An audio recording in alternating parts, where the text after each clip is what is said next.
Listen, Brandon Miller, his first game as a professional in the summer league, he had a lackluster performance. There's no other way to slice or dice it. I want to hope that the next encounter we see from Mr. Brandon Miller that is better than this one.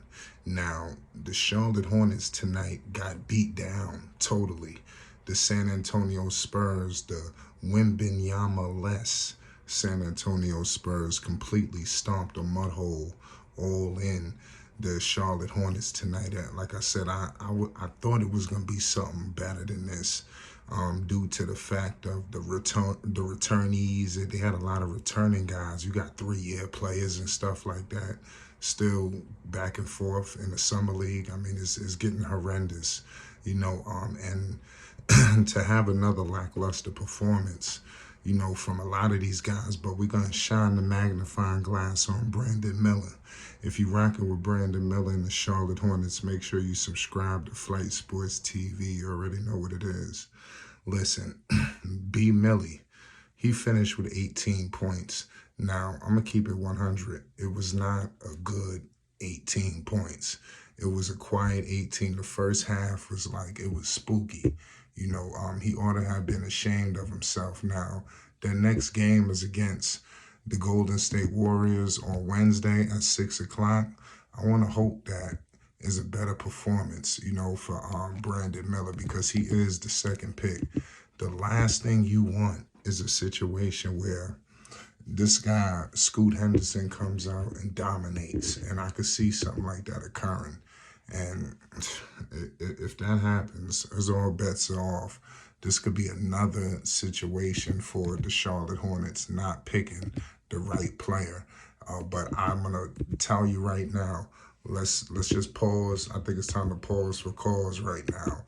I don't think it's a time to start going crazy. Due to the fact of it's one game. And this is for Brandon Miller. If it was for the other players we're going to get into later, guys like Book Knight, I mean, come on, he should be ashamed of himself. But for Miller to finish with 7 fouls, he looked very raw in terms of like not really knowing what he was doing. He had a horrendous slow start. I mean, everybody was laughing at him for whatever reason. He was making, serious, just like I said, it was just making serious mistakes, turnovers, missed layups, free throws.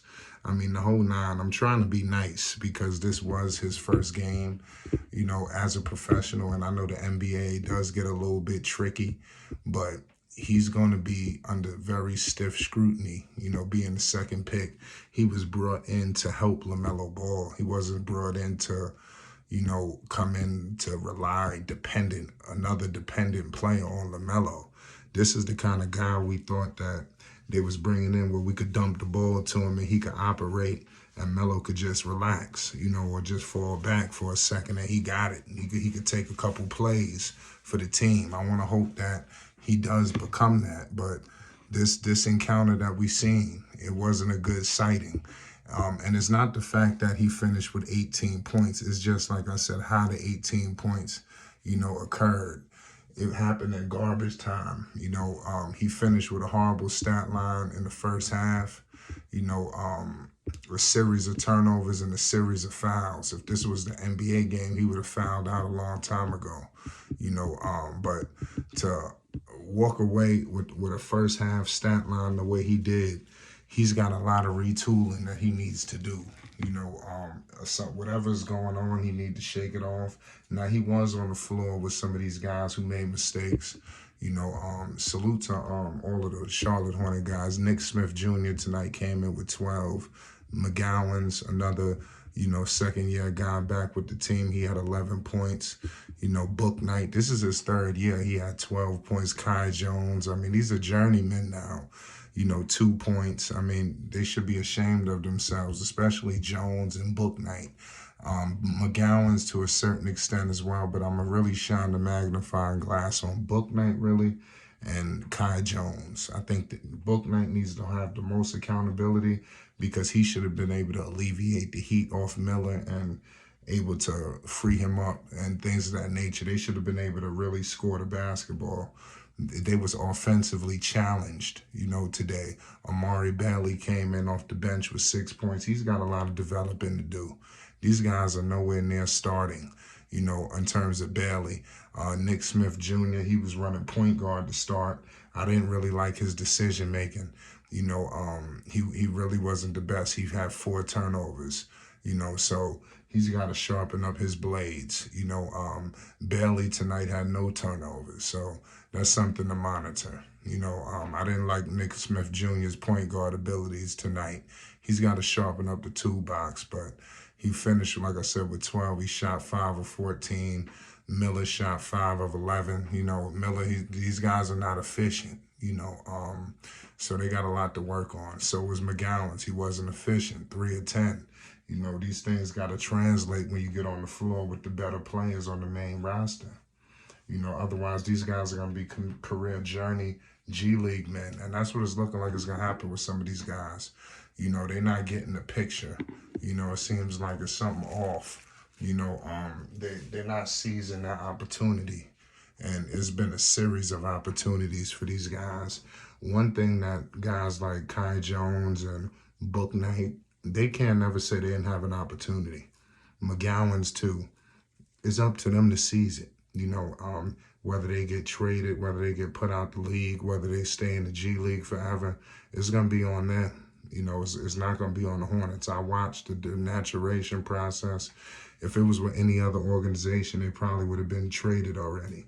But they're able to live in Charlotte for whatever reason. But, I don't see this stuff continuing, especially with the way new ownership is coming in. It look like they're trying to win. I don't think they're going to have time to mess around with Book Knight and continue to go into year 4 and where he may be in the G League and he need more time. He need to develop. If he's not going to be the guy, he's not going to be the guy. But Brandon Miller, this is one game. I'm not going to trip on him too much because I believe that his second game, hopefully against the Warriors, he seizes the moment. Let me see how he make the adjustments. If he have another lackluster performance, then we could revisit it. But for one game, for Brandon Miller, not everybody else, I'm going to give B. Millie the pass tonight. Is one game. I'm going to give the rookies slack. Even Nick Smith, he's got to sharpen up his turnovers. If you run in points, you can't be turning the ball over 4 times. Against the Spurs, they didn't even have Wembanyama, and they was offensively challenged. So could you imagine Wembanyama would have cleared at least 15 of their points? They probably would have had about 50. But we're going to find out because they played them, I believe, on the 7th in Vegas, and we're going to see Wemby. Listen, make sure you subscribe to Flight Sports. You already know what it is. Peace and love.